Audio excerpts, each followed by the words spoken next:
네, 유평, 유명한 사람의 평론 내지는 글을 소개해드리는 시간인데요. 오늘의 유명한 사람은 동아일보의 논설위원이죠. 이진영 논설위원인데요. 아주 인상도 좋고 이런 분인데 아주 글이 예리합니다. 인상하고는 다르게 일단 제목이요. 대장동 폭로 기자 거박하는 투기 세력들이란 제목인데요. 그대로 읽어드리겠습니다. 대장동 특혜 의혹을 처음 보도한 곳은 비정규직 기자 5명이 꾸려가는 한 인터넷 신문이다. 이 매체의 경기도청 출입 기자는 제보를 받고 보안 취재를 거쳐 화천대유와 자회사들의 수천억 원의 개발 수익을 챙겼고 배후에 이재명 도지사가 있다는 소문이 든다고 8월 31일 보도했다. 정교한 기사는 아니었지만 이를 계기로 대장동 게이트가 열리기 시작했다. 화천대유는 보도가 나간 바로 다음 날 이 기자를 허위사실에 의한 명예훼손 혐의로 고소했다. 2억 원의 손해배상 소송과 인터넷 게시금지 및 삭제 가처분 신청도 내다. 흔히 이런 형태의 소송을 후속 보도를 막기 위한 전략적 공세 소송이라고 부른다. 기자로선 민형사 소송 뒷감당을 하느라 추가 보도를 할 여력을 잃게 된다.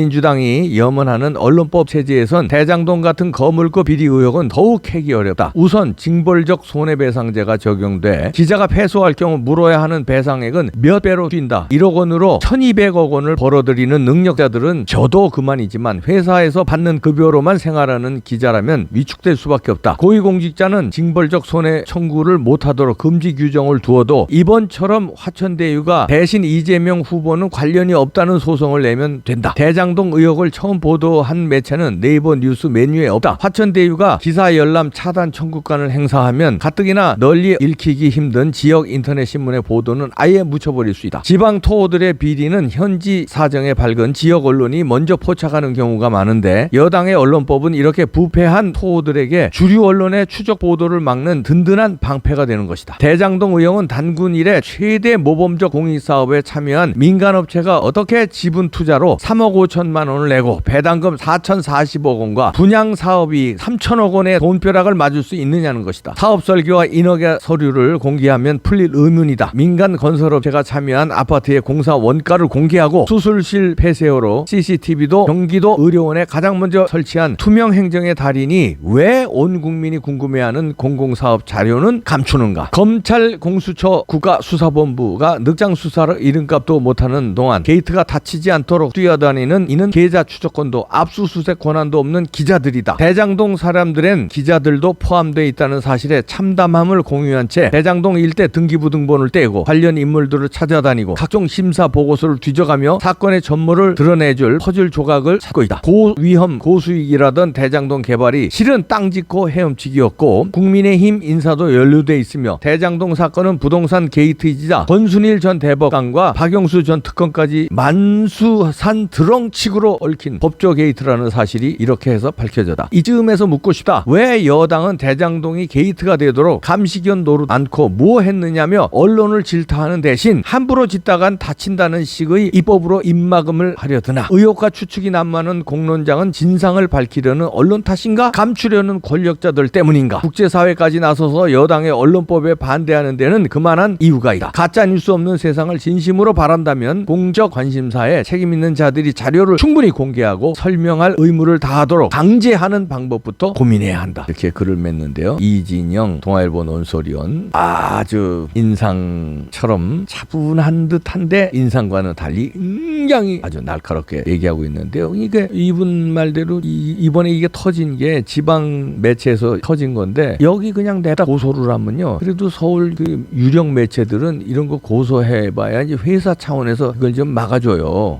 회사에 고문 변호사도 있고 자금도 탄탄하니까. 그런데 이렇게 지방 인터넷 신문 같은 데는 뭐고 자금이 없으니까 이렇게 뭐 냅다 2억 원을 배상하라고 고소하고 이러면은요. 주눅이 들어서 그 다음에 후속 보도를 못합니다. 이게 기자라는 게 처음에 딱 물어요. 물은 취재를 다 해서 일보를 내보낸 다음에 그 다음에 후속 보도해서 그 다음에 후속 3탄 4탄 쭉쭉 나가야 되는데 1탄 내보냈는데 뭐 고소하고 그러면 아이고 감점 내가 2억 원 야 이거 그러면 2탄 3탄이 못 나가요. 그렇게 해서 막으려고 하는 거거든요. 저도 고소당했는데 나는 어이가 없는 게 저는 고소 많이 당하죠. 근데 중국의 미녀 스파이 의혹을 보도했더니 그 중국의 미녀 스파이가 돈이 많으니까요. 중국 돈으로 유력 로펌을 사서 그 고소를 합니다. 그 보도가 잘못됐다고, 명예훼손이라고. 그러면 위축돼요. 저는 위축돼도 계속 방송에서 얘기했죠. 이봉규 TV에서. 왜냐하면 자신만만하니까요. 중국의 미녀 스파이를 의혹 보도를 하는데, 국익을 위해서 보도하는데, 아니 나를 고소해? 이게 잘못된 나라 아니냐? 이러고 저는 당당하니까 하지만, 대부분의 군소 이 신문사들에서 이런 이제 소송을 당하고 이러면요 위축합니다. 그러니까 이렇게 징벌적 손해배상을 해서 위축되게끔 해서 말을 막고 글을 막고 자기들이 이제 휘두르려고 하는 거예요. 언론학법을 추진하려다가 지금 반대에 막혀서 지금 주춤하고 꼬리를 내리고 있는 상태인데요. 이렇게 이 돈이 이 수천억을 번 사람들은 돈이 많잖아요. 지금 대장동 돈으로 자 법조인들을 다 사잖아요. 그러니까 권순일서부터 박영수 대법 특검서부터 뭐 쭉쭉 뭐 김순환 검찰총장부터 쭉쭉 돈으로 사고, 그 다음에 인벌브 시키고, 그리고 이제 그걸 법조를 막아라 이거죠. 그 다음에 언론사 부국장이지 뭐지 김만배 주동 세력이죠. 그런데 이런 돈이 많으니까 이게 또 돈을 쫙쫙 뿌립니다. 그리고 그 돈으로 막 변호사 사서 고소하고. 그런데 이건 워낙 커졌으니까 지금 빼도 박도 못하고 쭉쭉 나가지만, 웬만한 거 묻혀버려요. 처음부터 돈 공세로 고소, 그 다음에 로비, 막 이렇게 좋은 변호사 막 돈 주고 사가지고 들쑤시고, 이런 현상이 우리나라에서 특히 많이 일어나는데, 이렇게 기자를 거박하는 투기 세력들 무서울 게 없지. 돈이 많으니까. 그래도 안 된다. 입 막으려고 그러지 말고 이제 다 드러났어요. 휴대폰을 던졌다는 거 아닙니까? 던졌는데 술이 취해서 던졌다고 이렇게 유동규 헛소리 하더라고요.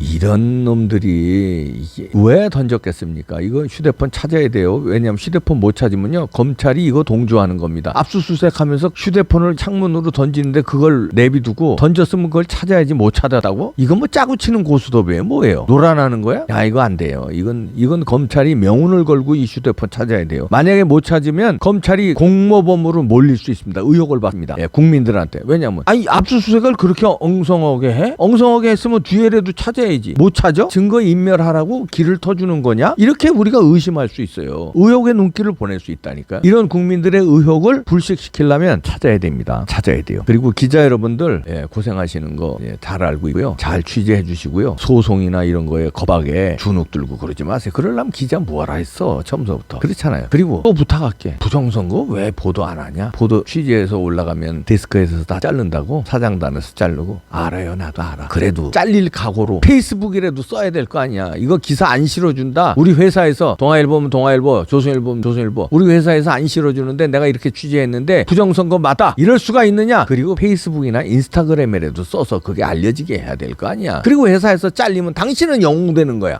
그런 기자 하나 없냐? 부정선거 아니야? 그럼 부정선거 아니라는 증거를 대봐봐. 여태까지 나온 그 증거들이 부정선거가 아니고 정당한 선거였다는 증거를 대래니까 반대로 그런 취재를 해. 그러면 우길라면. 기자 여러분 힘내시고요. 부탁까지 합니다. 화이팅. 예, 기자들이 권력을 감시하는 게 기자의 사명이에요. 의사의 사명 뭐예요? 병을 고치고 생명을 지키는 게 기자의 사명이잖아요. 소방관들은 불을 끄고 생명을 고치는 게 소방관의 사명이고, 군인들은 나라를 지키고 국민의 안녕을 지키는 게 군인의 사명. 기자의 사명은 뭐예요? 권력을 감시하고 비리를 탐지하고 폭로하고, 그게 기자의 사명이에요. 그 비리와 권력 탐지하는데 최고가 뭔데? 부정선거 탐지예요. 아니 권력이 부정을 저질렀는데 돈 먹은 정도가 아니라, 그것도 감시해야 되지만 돈이 문제가 아니라 권력 자체를 부정으로 쟁취를 했는데 그걸 보도 안 하면 기자의 사명을 잃었다. 기자 바지 떼세요. 기자 사원증 떼기. 그러니까 부탁드립니다. 사명감을 되찾자. 각자의 자기 본분을 되찾읍시다.